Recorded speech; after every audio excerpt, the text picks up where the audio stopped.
Hello बच्चों, how are you? Okay, this is DP Singh. और बेटा तुम जो देख रहे हो that is a vector classes channel, YouTube channel. तो सबसे पहले तो 11th क्लास के लिए सबसे पहले best wishes from my side. तो आज से जो भी क्लास स्टार्ट होगी बच्चों, तो सबसे पहले तो ये जो वेक्टर क्लासेस का जो ये यूट्यूब चैनल है, इसको लाइक कर दो, सब्सक्राइब और बेल बटन प्रेस कर दो, क्योंकि अब ये रेगुलरली इसमें स्टार्ट हो जाएंगी, सारी क्लासेस हुआ करेंगी। तो मैं क्लास 1 से स्टार्ट होके, है ना, आज इसमें पहला चैप्टर पढ़ाएंगे सेट, इसके बाद में फिजिक्स है, मैथ है, केमिस्ट्री है, बहुत सारी क्लासेस इसमें होंगी, अकाउंट है, इकोनॉमिक्स है। ठीक है, तो सब्सक्राइब कर लोगे तो बेटर रहेगा कि जो भी हमारा वीडियो आया करेगा तुरंत ही तुम्हारे यहाँ नोटिफिकेशन पहुंच जाएगा। बस इसको क्लिक करोगे, अदरवाइज तुम्हें चैनल पे सर्च करना पड़ेगा बार बार। ठीक है, तो आज से पढ़ाई स्टार्ट करना है बच्चों, काफी टाइम हो गया है। ठीक है, अब 10th का रिजल्ट जब आएगा तब आएगा। तो सबसे पहला चैप्टर है, ये है सेट। तो सेट ये बहुत सिंपल चैप्टर है, लेकिन इसको थोड़ा अच्छे से पढ़ना पड़ेगा, क्योंकि ये वाला जो सेट है और इसके बाद रिलेशन फंक्शन सेकेंड चैप्टर है, ये दोनों मिला के थर्ड, जब आप लोग 12th में जाते हो तो यही चैप्टर फिर से कॉन्टिन्यूशन मिलता है। फिर वो 12th में जो फर्स्ट चैप्टर होता है उसी को बोलते हैं रिलेशन एंड फंक्शन। तो एक काफी इंपॉर्टेंट है। ठीक है, बहुत ध्यान से पढ़ना है, कॉपी उठा लो, नोट्स बनाते रहो साथ साथ में, कहीं कोई दिक्कत नहीं आने वाली है। कहीं किसी प्रॉब्लम हो गई तुरंत कमेंट बॉक्स में लिख देना, हम अगले जो वीडियो लेके आएंगे तो उसमें हम उस चीजों को रिजॉल्व कर देंगे। ठीक है बेटा, तो आज से स्टार्ट करते हैं सेट। सेट क्या है? Set is a collection of the well defined object. देखो, अगर तुम सेट के बारे में पता करना हो तो तुम खुद सोचो, जब तुम अपने सब्जेक्ट के लिए, अपने क्लास के लिए, अपने या छोटे भाई के लिए बुक लेने जाते हो, तो बुक स्टॉल पे क्या बोलते हो? शॉपकीपर से बोलते हो कि भैया एक 10th क्लास की बुक का सेट दे दो। तो सेट का मतलब क्या हुआ? Set, SET, set. तो इसका मतलब क्या हुआ? जब उसने सेट दिया तो इसमें क्या थी? डिफरेंट टाइप्स ऑफ बुक्स थी, फिजिक्स की, मैथ की, केमिस्ट्री की, हिंदी की, इंग्लिश की। तो अगर हम कहें सेट क्या है, अगर मुझे जर्नल बोलना हो व्हाट इज सेट, तो तुम क्या, सेट में डिफरेंट टाइप्स ऑफ बुक्स थी, लेकिन क्लास 10th की थी। अगर हम उसको स्पेसिफाइड नहीं बोलेंगे, हम कलेक्शन, बहुत से बच्चे समझते हैं कलेक्शन ऑफ ऑब्जेक्ट, वो सेट नहीं होता है। अगर मैं कह दूं एक बुक का सेट, तो वो बुक्स कीपर कौन सी बुक देगा? वो 8th की देगा, 4th की देगा। तो तुम्हें उसको पहले स्पेसिफाइड करना पड़ेगा कि तुम्हें ये बोलना पड़ेगा कि मुझे 10th क्लास की बुक का सेट दे दो, NCERT का। तो तुमने क्या किया? तुमने ऑब्जेक्ट को वेल डिफाइंड कर दिया। जब तुम ऑब्जेक्ट को वेल डिफाइंड करोगे तब फिर वो क्या करेगा? वो उठाएगा और बहुत सारी बुक्स दे देगा। मान लो मैथ की दे दी बुक उसने, फिजिक्स की दे दी, व्हाटएवर। तो ये एक सेट हो गया। सेट का मतलब क्या हुआ बच्चों? सेट का मतलब हुआ कि उस सेट में बहुत सारी बुक्स थी। ठीक है, बहुत सारी बुक्स थी। अगर मैं कहूं पेन का सेट, तो सेट का मतलब क्या हुआ? उस कंपनी के जो पेन है उसके बहुत सारे, उसमें बहुत सारे कलेक्शन ऑफ द पेन। तो अगर मुझे सेट के बारे में बोलना हो तो बहुत सिंपल डेफिनेशन कह सकते हो, सेट क्या है?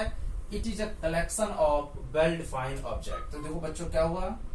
It is collection of well defined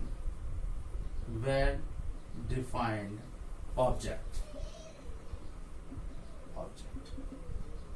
it is a collection of well defined object. ठीक है, यानी इसको हम क्या, एक तो वेल डिफाइंड बहुत इंपॉर्टेंट, केवल collection of set.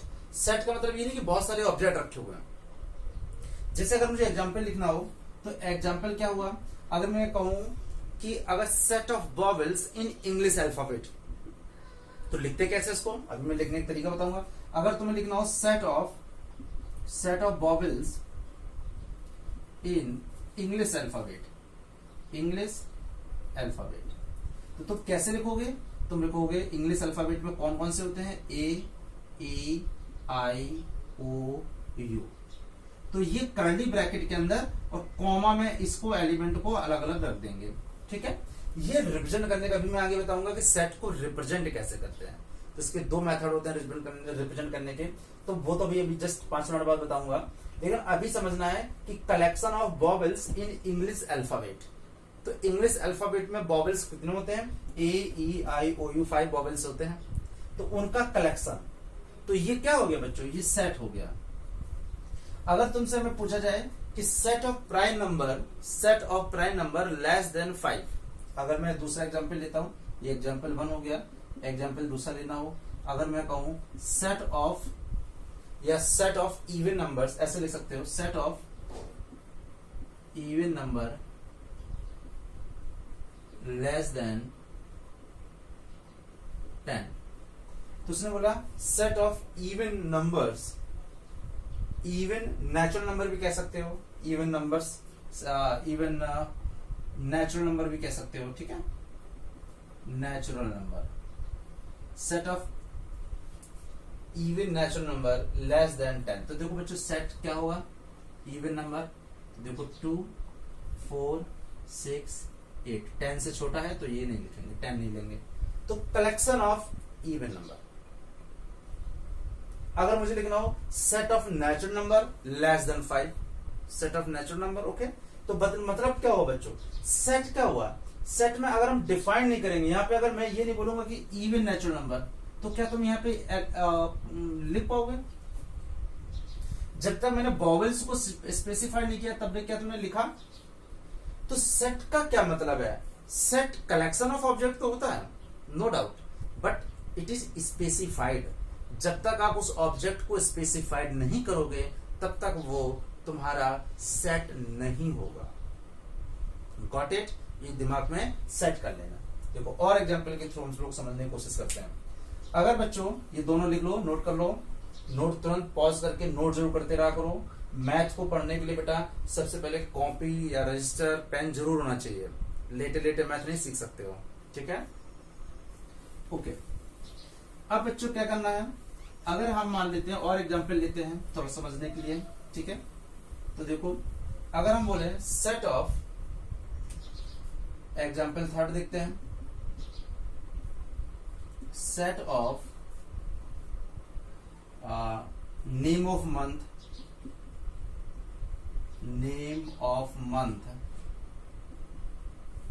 is which letter start with J? Start with J। ये तुम्हारी एनसीईआरटी में एक्सरसाइज में ये क्वेश्चन है। Set of name of month, month के नेम, जनवरी, फेब, मार्च, अप्रैल, मई, जून, जुलाई, अगस्त, ये, और लेकिन कौन से? स्टार्ट विथ J, जो J से स्टार्ट होते हैं। तो देखो J से स्टार्ट होने वाले सेट क्या हो गए? एक तो जनवरी, दूसरा फेब नहीं है, मार्च, अप्रैल, मई, जून,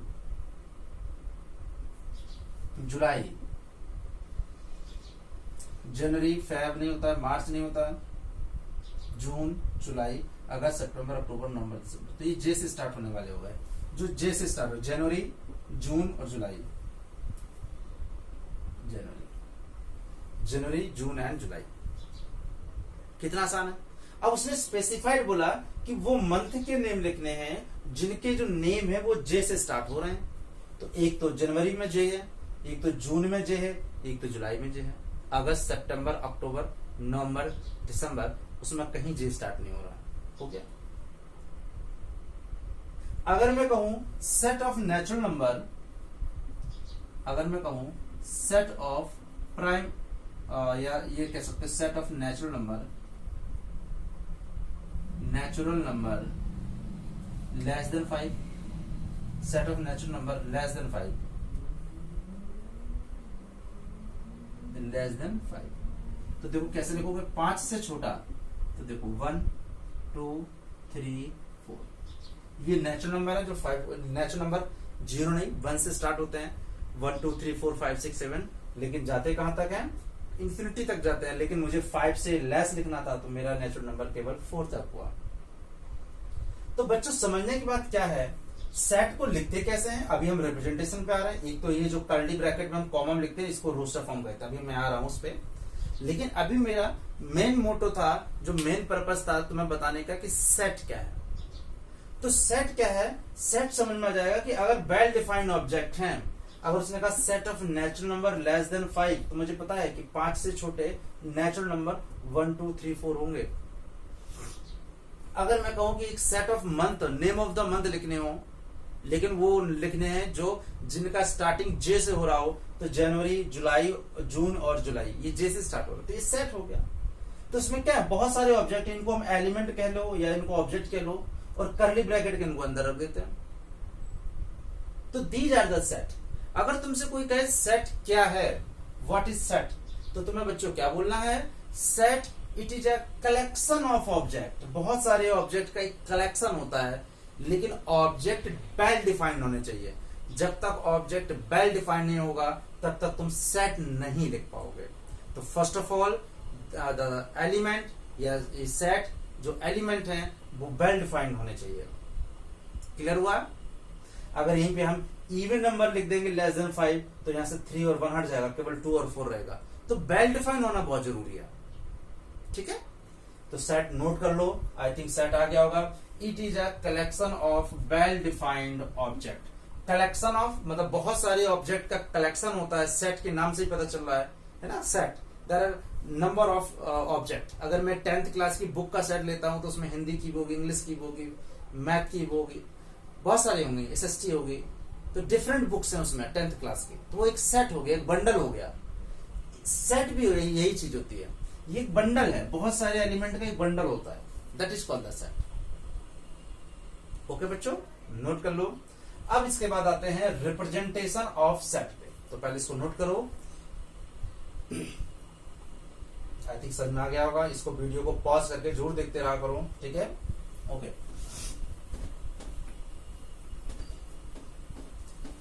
अब हम लोग स्टार्ट कर रहे हैं representation of set.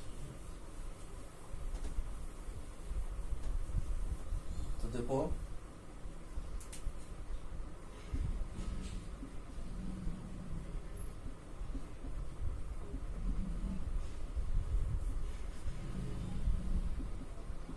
Representation of set.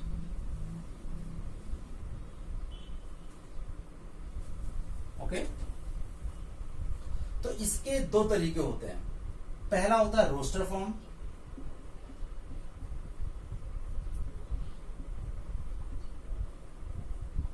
और सेकंड होता है सेट बिल्डर फॉर्म।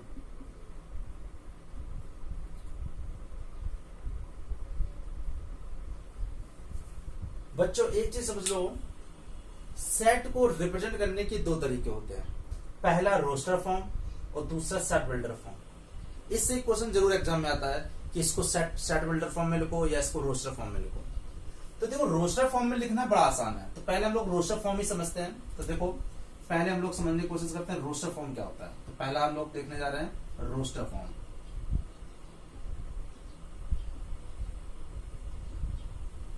देखो, रोस्टर फॉर्म बड़ा आसान है। रोस्टर फॉर्म में जब हम किसी सेट को रिप्रेजेंट करते हैं बच्चों, तो क्या करते हैं, हम उसको सेट को एक कर्ली ब्रैकेट में लिखते हैं।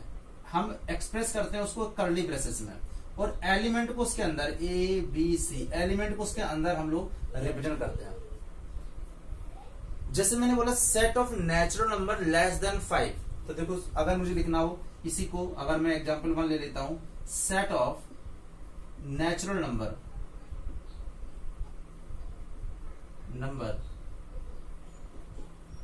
Less than 5। तो देखो, अब मैंने अगर एक सेट ले लिया less than 5 natural number 1 2 3 4, this is a set.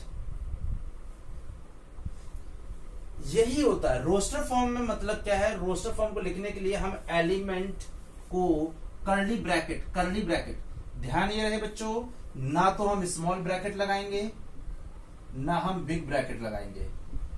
कौन सा लगाएंगे, कर्ली ब्रैकेट लगाएंगे।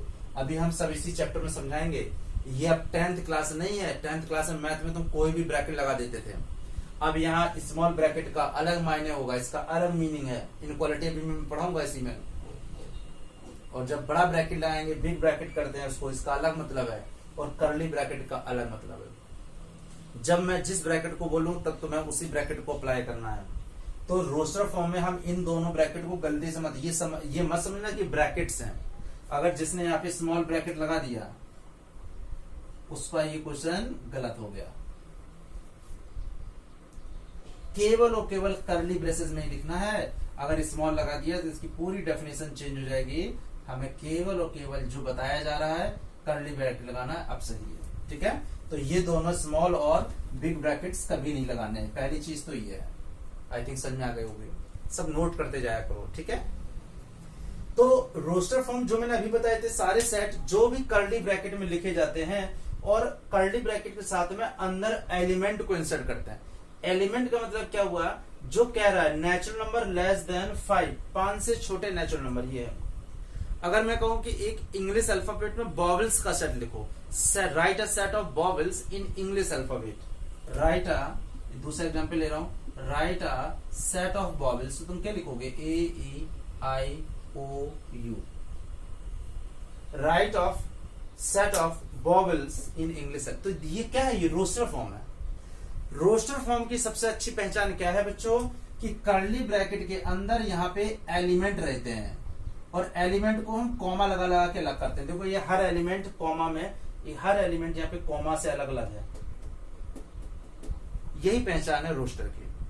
तो अगर तुमसे पूछे बच्चों रोस्टर फॉर्म में कैसे लिखा जाता है सेट को, तो रोस्टर फॉर्म को सेट में लिखने का तरीका क्या है कि एक हम कर्ली ब्रेसेस बनाएंगे और कर्ली ब्रेसेस के जो अंदर है within the braces we should insert the element, certain element, specified element या जो ऑब्जेक्ट है उनको हम उस ब्रेसेस के अंदर रखते हैं। तो मुझे लग रहा है कि शायद रोस्टर फॉर्म समझ में आ गया होगा। रोस्टर फॉर्म बड़ा आसान है, कर्ली ब्रैकेट के अंदर एलिमेंट को इंसर्ट कर देते हैं।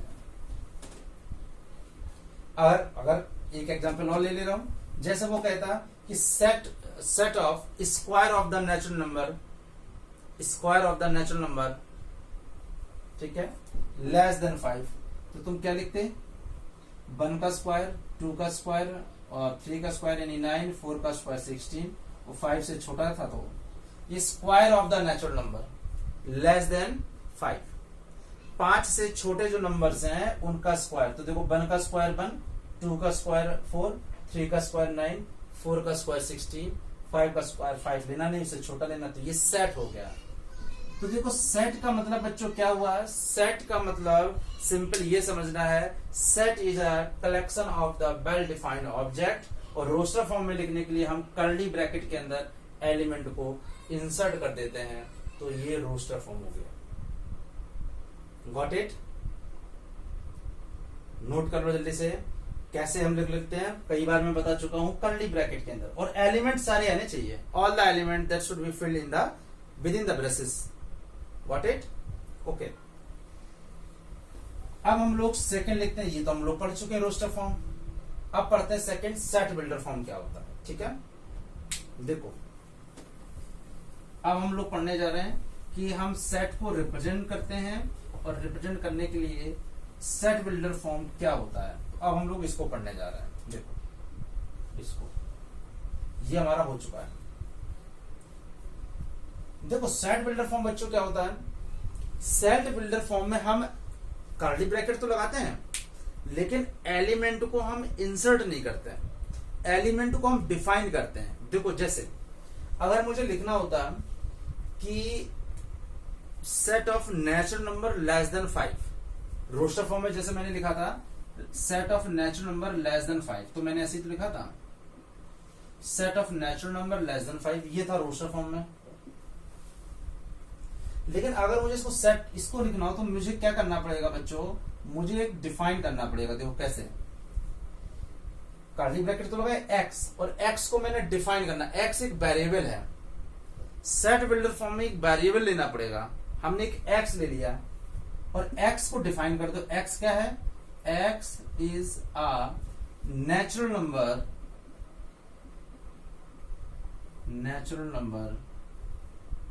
Less than 5। yes. अब देखो रोस्टर फॉर्म में हम एलिमेंट नहीं लिख रहे हैं, लेकिन बात वही है, रोस्टर फॉर्म में हम एलिमेंट लिखते हैं, उस सेट बिल्डर फॉर्म में हमने एक एक्स वेरिएबल लिया और एक्स वेरिएबल को हमने यहाँ पे डिफाइन कर दिया। डिफाइन का मतलब होता है x is a natural number less than 5। इसको दूसरा तरीका लिखने के लिए, दूसरा कैसे लिख सकते हैं, देखो सेम उसी क्वेश्चन को, x इक्वल टू n, अब इसका मतलब बताऊंगा, और n belongs to natural number, natural number को हम कैपिटल N से डिनोट करते हैं, और ये बिलोंग्स है, बिलोंग्स क्या होता है मैं अभी जस्ट 1 मिनट बाद बताने जा रहा हूं कि ये साइन का मतलब क्या होता है। n belongs to natural number, और n नेचुरल नंबर है, और वो नंबर है क्या बेटा, वो नंबर खत्म कहां से हो रहा है, लेस देन 5 है। ये अगर नहीं समझ में आ रहा अभी तो बस 2 मिनट का इंतजार करो, अभी समझ में आएगा, पहले ये समझने की कोशिश करो। सेट बिल्डर फॉर्म में हम डायरेक्ट एलिमेंट को नहीं लिखते हैं, बात वही है। अगर ये नहीं समझ में आ रहा है तो अभी कोई दिक्कत नहीं है, इसमें अभी 2 चीजें दिक्कत दे रही होंगी आई थिंक, एक ये है, बस मैं अभी बताने जा रहा हूं उसको, तो अभी इसको थोड़ा सा रफ कर देते हैं 1 मिनट के लिए, ठीक है। तो सेट बिल्डर फॉर्म में क्या है, सेट बिल्डर में हम एलिमेंट को डायरेक्ट, देखो एक तो है कि जो डायरेक्ट लिखते हैं एलिमेंट को तो वो रोस्टर हो गया, और अगर इनडायरेक्ट लिखना हो, एक हम वेरिएबल को इंट्रोड्यूस कर दो, देखो x लिया, और x क्या है, नेचुरल नंबर लेस देन 5, बात वही है। चाहे ये कहो तब भी समझने वाला इसको समझेगा, मैंने ये बोला तब भी समझने वाला ये समझेगा, दोनों एक दूसरे के इंटर कन्वर्टेबल होते हैं, ये बोलूंगा तो ये है, ये बोल मतलब दोनों का मतलब एक ही है। इसलिए मैंने कहा ये रिप्रेजेंटेशन के तरीके हैं, ये रिप्रेजेंटेशन के तरीके हैं, इनको हम 2 तरीके से रिप्रेजेंट करते हैं, ठीक है। These are the way of representation। अभी मैं सेट बिल्डर पे आ रहा हूं, बस वो साइन का मतलब मैं समझा दूं उसको हम क्या बोलते हैं, ठीक है। इसको भी मैंने हटाया नहीं इसलिए, ओके। चलो मैं यहां बता देता हूं, इतने स्पेस में आ जाएगा। देखो बेटा, एक साइन, इस साइन को मतलब होता है, ये सी बना के इसका पेट फाड़ दो, इसका मतलब होता है belongs to, belongs to, belongs, और अगर इसी बिलोंग्स को कट कर दो तो does not belongs to, does not belong, बात एक ही है, वो बिलोंग कर रहा है, वो बिलोंग नहीं कर रहा, ठीक है। तो देखो क्या होता है, अगर बच्चों मैंने एक सेट ए लिया, यहाँ पे 1 2 3 4 कोई भी ले लिया 5, तो एलिमेंट जैसे तुम फैमिली को बिलोंग कर रहे हो, you belong to this family. अगर मैं कहूं एक 1 एलिमेंट है, ये बिलोंग्स कर रहा है सेट ए में, यस कर रहा, देखो 1 ये सेट ए है, 1 ये element 1 belongs to set A, yes 1 set A के अंदर है। अगर मैं कहूं 4 बिलोंग्स टू सेट ए, बिल्कुल 4 एक एलिमेंट है जो सेट ए के अंदर है, यू बिलोंग टू, देखो ये सेट क्या है, बहुत सारे एलिमेंट की एक फैमिली तो होती है, उसके बहुत सारे मेंबर होते हैं, ये क्या है, मेंबर है सेट ए के। तो बिलोंग्स का मतलब है, अगर मैं कहूं, अगर मैं यहां कहूं 5 बिलोंग्स टू सेट ए, ऐसे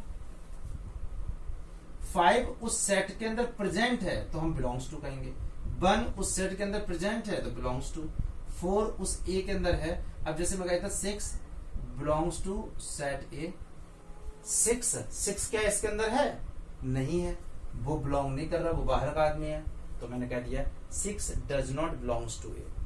कितना आसान है, देखो फिर से देखो, अगर मैं कह देता 2 बिलोंग्स टू ए, बिल्कुल है, और अगर मैं कह देता 0 बिलोंग्स टू ए, क्या 0 बिलोंग कर रहा है, नहीं कर रहा, तो डज नॉट बिलोंग्स टू ए। तो ये तो सिंपल है, बिलोंग्स, ये साइन का मतलब क्या हुआ, लिख लो, ये साइन बताता है बिलोंग्स टू, और ये साइन बताता है does not belongs to, belongs to does not belongs to, okay बच्चों।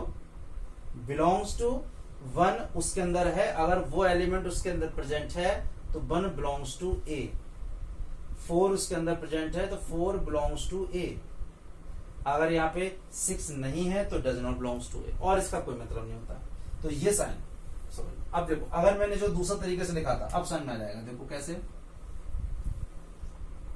देखो मैं लिख रहा हूं x इक्वल टू n, और n क्या है, n belongs to capital N, capital N natural number को नोटेशन होते हैं, मैं बताता चलूंगा नोटेशन क्या होता है। जैसे n होता है नेचुरल नंबर, जैसे लिख लो, जैसे होता है ना n, इसको बोलते हैं नेचुरल नंबर को,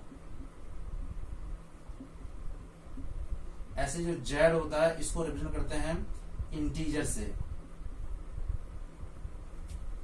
आर क्या होता है, इसको रिप्रेजेंट करते हैं रियल नंबर से।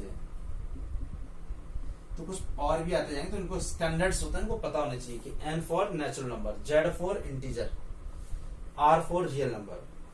तो एक्स बिलोंग्स टू एन, अब मैं इसी को लिख रहा हूं, और n belongs to natural number, और नेचुरल नंबर तो बहुत सारे होते हैं, इनफाइनाइट होते हैं, तो मुझे अब यहाँ कंडीशन लगानी पड़ेगी कि natural number is less than 5। मतलब रोस्टर फॉर्म में हम एलिमेंट को डायरेक्टली इंसर्ट करते थे, लेकिन सेट बिल्डर में देखो मैंने कहीं भी एलिमेंट नहीं लिखा है। जब हम वेरिएबल्स इंट्रोड्यूस करते, देखो मैंने एक्स वेरिएबल इंट्रोड्यूस कर दिया, फिर एक्स को आगे डिफाइन किया है। एक्स क्या है, एन क्या है, नेचुरल नंबर, और नेचुरल नंबर कितना है, 5 से छोटा। तो this is the roster form. मतलब रोस्टर फॉर्म में हम एलिमेंट को डायरेक्टली नहीं लिखते हैं। Got it? पूरा नोट कर लो अच्छे से, और ये वाला पार्ट जो है बेटा इसको जरूर करो, ठीक है, जल्दी से नोट करो।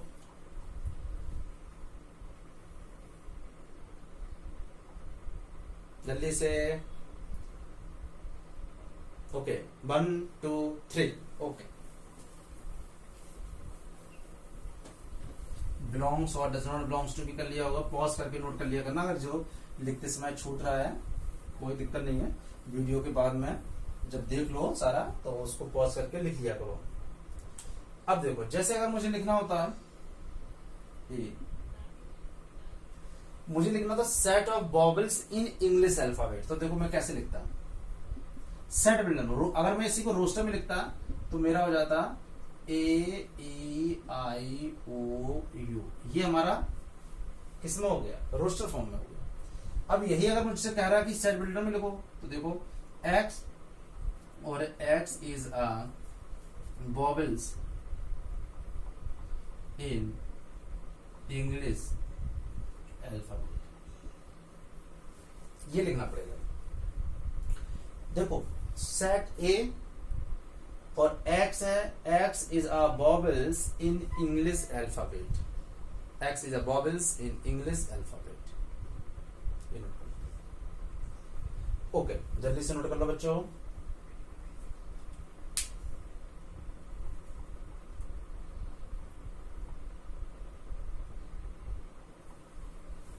ठीक है, तो मेरे ख्याल से समझ में आ गया होगा।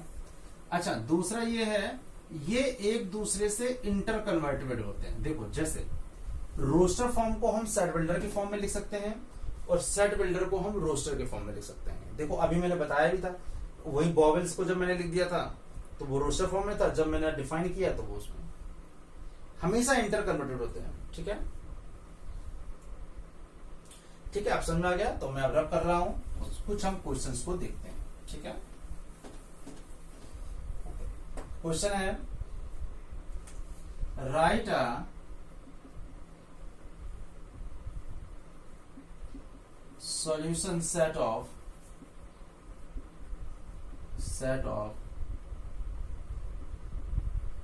equation x square plus x minus 2 equal to 0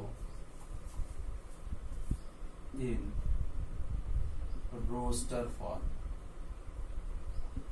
देखो बेटा क्वेश्चन 1 वो कह रहा है कि write a solution set of equation x square plus x minus 2 equal to 0 in roster form. मुझे रोस्टर फॉर्म में इसका सॉल्यूशन चाहिए, सॉल्यूशन सेट। देखो इसका मतलब समझो, सॉल्यूशन सेट, सॉल्यूशन का सेट, सॉल्यूशन का पहले सॉल्यूशन निकाल लेते हैं। और सॉल्यूशन निकालने के लिए बेटा क्या है, इक्वालिटी के सबको आता हुआ मिडिल टर्म स्प्लिट करना है इसको। तो देखो आई थिंक सबको आता ही होगा, मैं बस बता दे रहा हूं। माइनस करने पर मुझे यहाँ पे 1 लाना है, 2, हाँ ठीक है। सब अभी 10th पास करके आ रहे हो, सबको ये सब बनता होगा, मैं बस ऐसे बता दे रहा हूँ क्योंकि ये वर्किंग होगा, क्वेश्चन का पार्ट होगा। x प्लस 2 माइनस यहाँ ले लिया तो x plus 2 equal to 0, x plus 2 x minus 1 equal to 0। तो यहाँ से x आया -2 और जब इसको 0 किया तो बना, तो x की वैल्यू आ गई -2 और 1। तो अब देखो अगर हमें रोस्टर फॉर्म में लिखना, देखो इसने कहा ना रोस्टर फॉर्म में लिखो, तो क्या हो जाएगा सॉल्यूशन सेट होगा -2 और दिस इज आंसर आपका, यही आंसर था। उसने क्या बोला था, एक सॉल्यूशन सेट निकालो, इस इक्वेशन को सॉल्यूशन सेट। तो पहले इसको सॉल्व किया और सॉल्व करने के बाद x की 2 वैल्यू आ रही -2 और 1, और उससे हमने क्या किया, हमें रोस्टर फॉर्म में लिखना था, तो हमने उसके सॉल्यूशन को रोस्टर फॉर्म में, रोस्टर फॉर्म का मतलब है कर्ली ब्रैकेट और एलिमेंट को एक्चुअली में इसको में इंसर्ट करते हैं। सेट बिल्डर में हम एलिमेंट को इंसर्ट नहीं करते हैं, उसको हम डिफाइन करते हैं। ये मोटा मोटा एक डिफरेंस है इन दोनों के बीच में। तो आई थिंक सॉल्यूशन बहुत आसान था इसका, हमने एक क्वांटिटी को सॉल्व किया और मैंने यहाँ पे लिख दिया कि रोस्टर फॉर्म। जल्दी कर लो।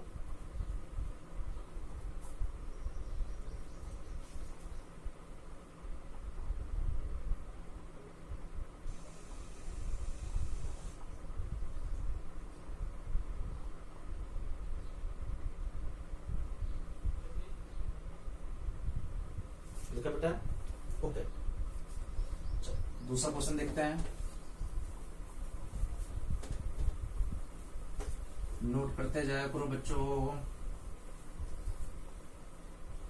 ओके, क्वेश्चन नंबर सेकंड क्या है, हमें सेट बिल्डर फॉर्म में लिखना हो। मान लो एक मैं सेट लिख रहा हूं 1 4 9 से लेके 100 तक।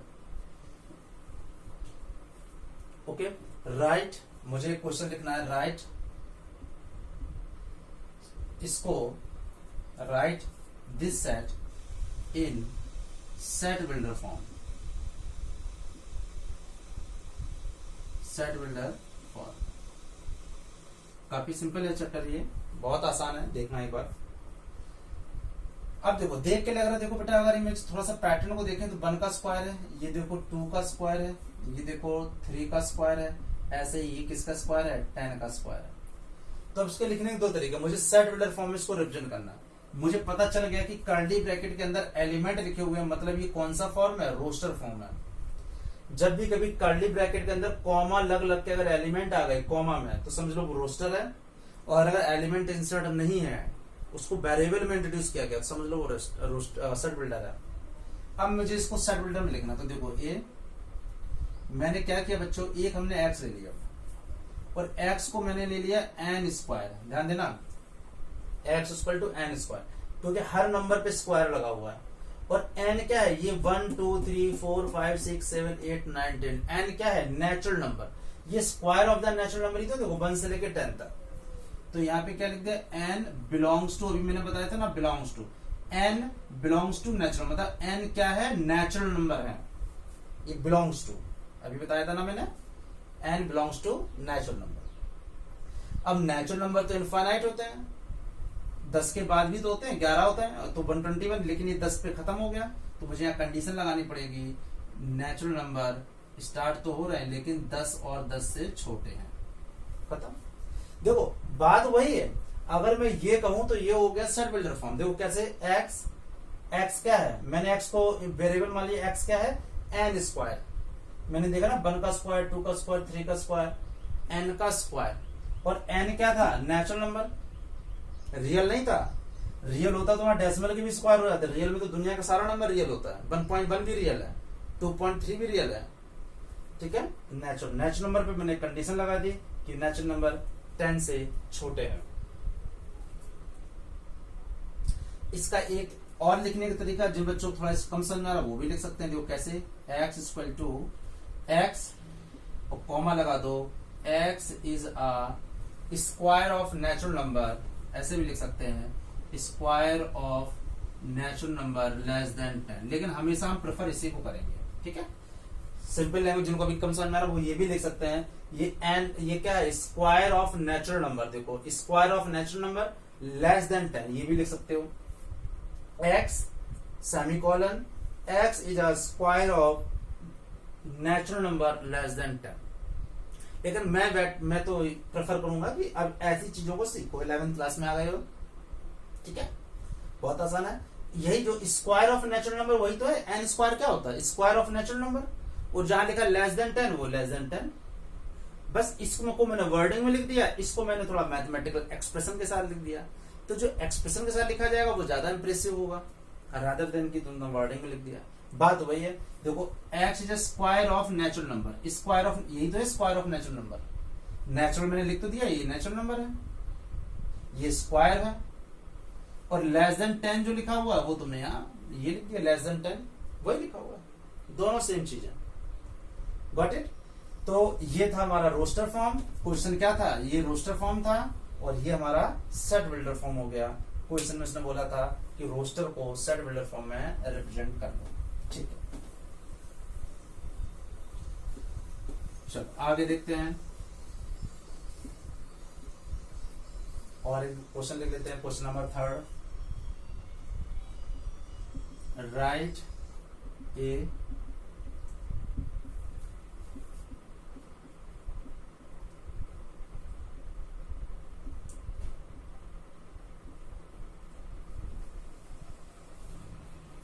इनटू सेट बिल्डर फॉर्म, या एक और लिख लो, कोई दिक्कत नहीं है, इन सेट बिल्डर फॉर्म। मुझे लिखना है 1/2, 2/3, 3/4 ये, और ये मुझे दिख रहा है, ये कोई बताए या ना बताए, कर्ली ब्रैकेट लगा है, अंदर एलिमेंट है, मतलब ये रोस्टर है। अब मुझे इस रोस्टर को कन्वर्ट करना है सेट बिल्डर में, क्वेश्चन ये है। ठीक है, तो बस अब हम लोग लिख रहे हैं। देखो अब इसका पैटर्न समझो, नोमिनेटर से एक ज्यादा, देखो यहाँ 1 है, पैटर्न समझना पड़ेगा। देखो मैं वहां स्क्वायर था, मैंने समझा था ना, ऐसे यहाँ पे 1 है, 1 से एक ज्यादा है, 2 से एक ज्यादा 3, 3 से एक ज्यादा 4, 4 से एक ज्यादा 5, थोड़ा सा यहाँ पे यहाँ 5 लेना, एक मिसिंग हो गया, 5 5 से एक ज्यादा 6। ठीक है, तो अब देखो इसे लिखते हैं। देखो कितना आसान है, देखो x, और x का है, अगर मैं इसको n ले लेता हूं तो ये एक ज्यादा ही तो है। तो देखो अगर यहाँ पे n 1 था तो 1 + 1 2 हुआ, जब n यहाँ 2 है तो 2 + 1 3 हुआ, n जब 3 है तो 3 + 1 नीचे 4 हुआ, n जब 4 है तो 4 + 1 5। एक ज्यादा को क्या n + 1 नहीं लिखो, अगर n है न्यूमरेटर तो डिनोमिनेटर n + 1 होगा। बस अब यहाँ बता दो कि n क्या है, नेचुरल नंबर है, मुझे पता है कि 1 से लेके 6 तक है, और लेना, और n लेना क्या है, n तो मैं 1 से लेके कहां तक लेना, 5 तक लेना, वो तो एक बार ऐड होने पे 6 हो ही जाएगा। तो n स्टार्ट फ्रॉम कहां से, जो नेचुरल नंबर में ले चुका हूं, तो तुम सीधे सीधे कह सकते हो 5 या 5 से छोटा। x = n/n + 1, और ये हो गया n < or = 5। ठीक है, तो ये तो हमारा सेट बिल्डर फॉर्म हो गया। तो बस समझने की बात ये है कि रोस्टर में हम एलिमेंट को इंसर्ट करते हैं, और सेट बिल्डर में हम बच्चों क्या करते हैं, सेट बिल्डर में हम उसी को हम इनडायरेक्ट वे में कह देते हैं। दोनों एक ही हैं, जो मीनिंग ये बता रहा है वही मीनिंग ये बता रहा है, और जो ये बता रहा है वही ये बता रहा है। दोनों एक दूसरे के सिमिलर चीजें हैं, कहीं भी डिफरेंस नहीं है। हम सेट बिल्डर को रोस्टर में लिख सकते हैं और रोस्टर में सेट बिल्डर लिख सकते हैं। अगर मुझे ये दिया जाता और मैं कहता मुझे ये ढक लूं, मैं 1 मिनट के लिए मुझे ये देता और मुझसे कहा जाता कि इसको रोस्टर में लिखो, तो मैं लिख लेता, n को पहली बार 1 डालता तो 1/2, 2/3, 3/4, 4/5 और 5/6, क्योंकि 5 के बाद बंद कर देना तो 5, देखो वही है कि नहीं है, तो एक ही है, वो तो रिप्रेजेंट कर रहे हैं ना।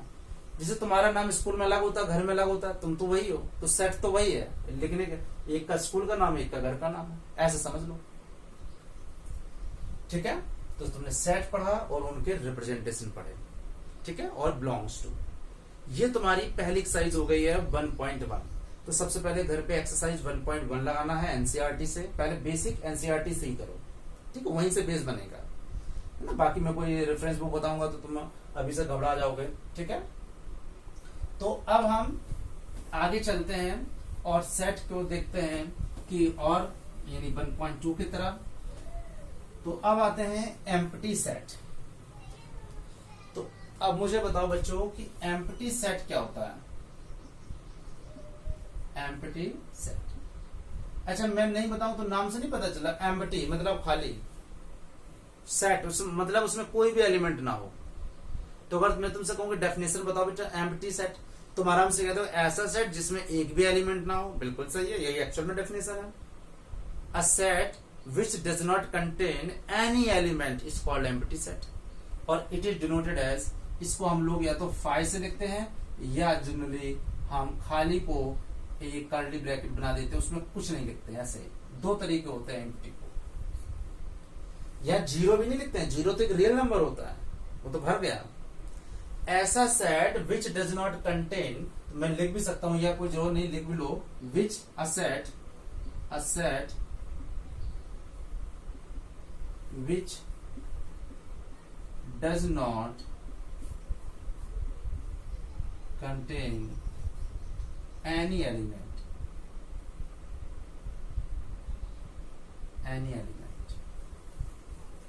is called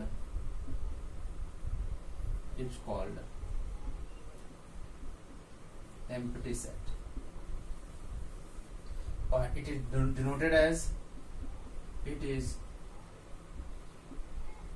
is denoted as phi or curly bracket। लिख लो बच्चों, ये सेट की डेफिनेशन हो गई। ऐसा set, a set which does not contain any element, जिस सेट में एक भी एलिमेंट ना हो उसको हम बोलते हैं एम्प्टी सेट, और उसको या तो हम फाई से लिखते हैं, जब फाई लिखते हैं तो फाई को कभी कर्ली ब्रैकेट के अंदर नहीं लिखते हैं, एक चीज याद रखना, या तो फाई लिखो तो ऐसा, और कर्ली ब्रैकेट लिखना है तो उसको कर्ली ब्रैकेट लगा के खाली छोड़ देना। ठीक है, एग्जाम्पल बहुत आसान होते हैं जिसमें एक भी एलिमेंट ना हो। मान लो अगर मैं यहाँ पे कह दूं कि सॉल्यूशन सेट निकालो, मैं अगर एक इक्वेशन दे देता हूं,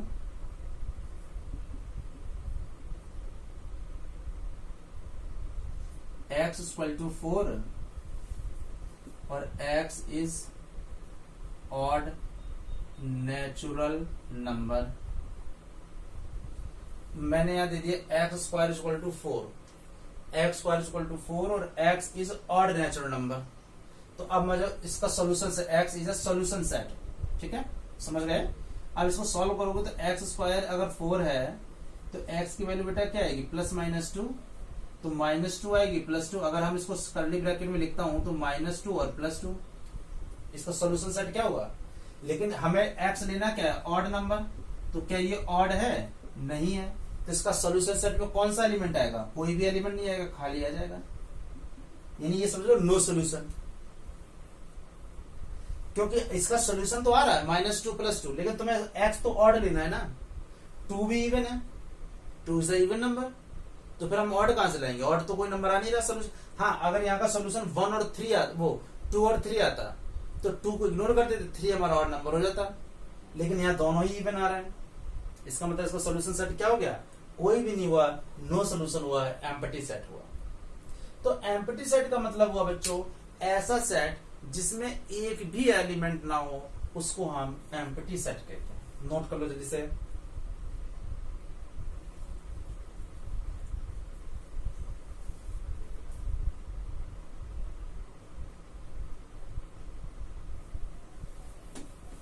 ठीक है, बहुत आसान है, जिसमें एक भी एलिमेंट ना हो बच्चों वो एम्प्टी सेट है। नोट कर लो 1 2 3, पॉज करके लिख लिया करो। ओके, अब बच्चों हम आगे चलते हैं और बोलते हैं फाइनाइट एंड इनफाइनाइट सेट। तो देखो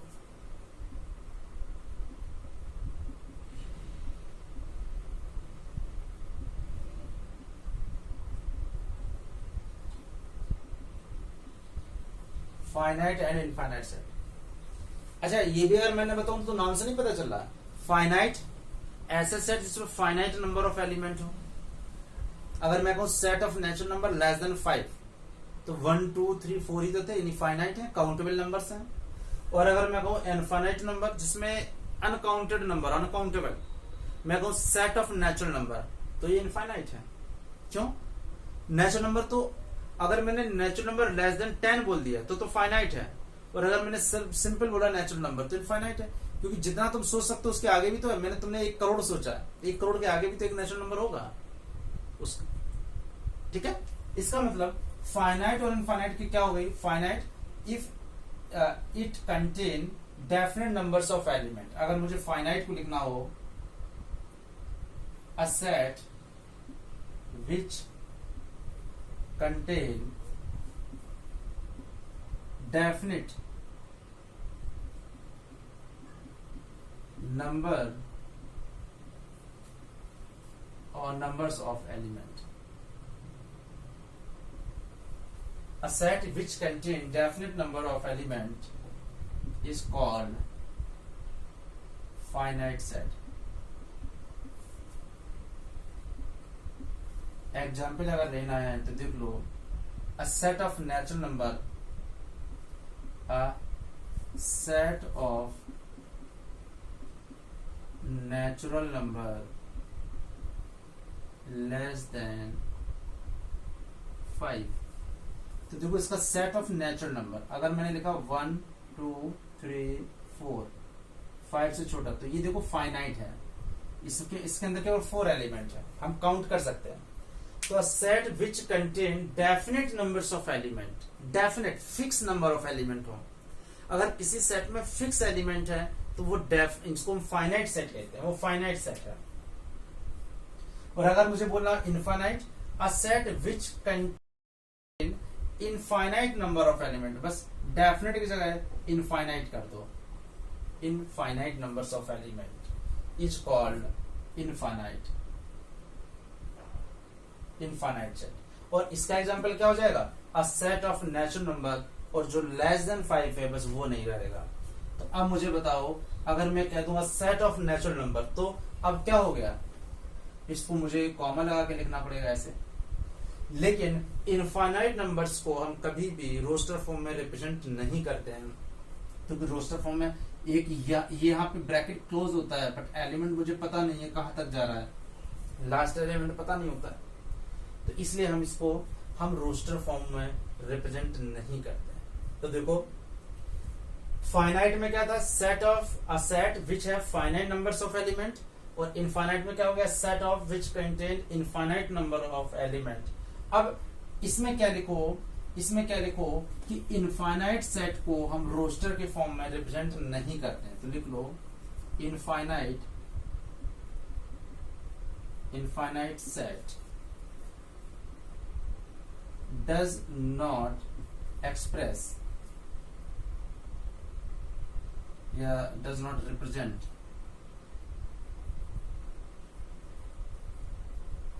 express in a roster form।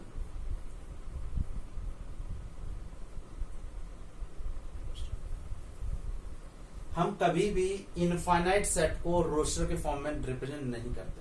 तो फिर अगर मुझे इसको करना होता तो कैसे करते, फिर हम इसको सेट बिल्डर में कहते। कैसे सेट बिल्डर में लिखना होता, सेट बिल्डर में कैसे ए, और इसको लिखना होता एक्स, और एक्स क्या होता, x is set of natural number, set of natural number। यानी जनरली हम इनफाइनाइट सेट को रोस्टर के फॉर्म में अवॉइड करते हैं, तो हम उस इनफाइनाइट सेट को किस में लिखेंगे, रोस्टर फॉर्म में लिखेंगे। ठीक है, ऐसा नहीं कि लिख दोगे तो कोई पाप कर दोगे, बट जनरली हम इसको अवॉइड करते हैं। ओके बेटा, तो फाइनाइट हो गए ऐसे सेट जिसमें फाइनाइट नंबर ऑफ एलिमेंट हो, इनफाइनाइट वो जिसमें इनफाइनाइट नंबर ऑफ एलिमेंट हो। ठीक है, और इनफाइनाइट को हम रोस्टर में नहीं लिखते हैं, हम इसको सेट बिल्डर में लिखते हैं।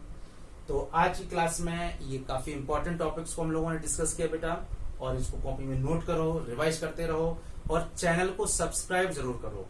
ठीक है, बेल बटन प्रेस कर लो, सब्सक्राइब करो। जब तक सब्सक्राइब नहीं करोगे तो वीडियो बहुत सारे तुम्हारे निकल जाएंगे, पता भी नहीं चलेगा। ठीक है, ऐसे वो नोटिफिकेशन में तुम्हारे मोबाइल पे आता रहेगा। ठीक है, पता चल जाएगा कि हाँ 11th क्लास का ये वीडियो आ गया। तो जल्दी हम इसका सेकेंड वीडियो तैयार करेंगे। तो अब ये सेट चलता रहेगा, अब ये सेट है, तो घर पे तुम्हें एक्सरसाइज 1.1 और एक्सरसाइज 1.2 लगाना है। आई थिंक सारे क्वेश्चन बन जाएंगे। अगर कहीं प्रॉब्लम है तो कमेंट बॉक्स में लिख देना। Okay, take care, all the very best, thank you.